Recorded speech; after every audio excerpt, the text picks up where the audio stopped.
Mungit is life! Hi mga say, og soy dinhing dapita is maglilinis po tayo ng isda sa bato. Bitaw mga say, og soy pinakyaw ko lahat na isda na mungit kanina sa mangingisda. Inabangan ko talaga. So ito lahat yung mungit na nahuli nila. So guys, sobrang namimiss ko talaga itong mungit dahil matagal din na hindi kami nagkita nito. Ayan, pinakyaw ko na silang lahat.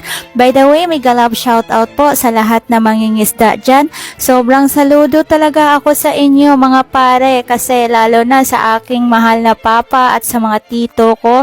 Sobrang proud na proud talaga ako sa inyong lahat.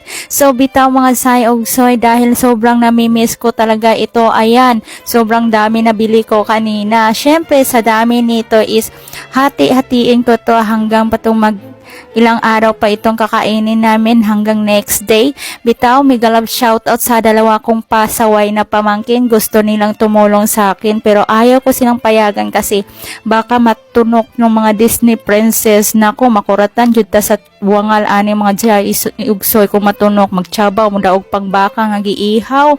So ayan na, lalapit na yan. Tingnan nyo lang mga jay ugsoy kasi gusto din nilang tumulong. Ayan, may palambing-lambing na yung isa. Oh, ito na talaga. Umiiksi na yung dalawa kong pamangkin. Wala na talaga. Finish na.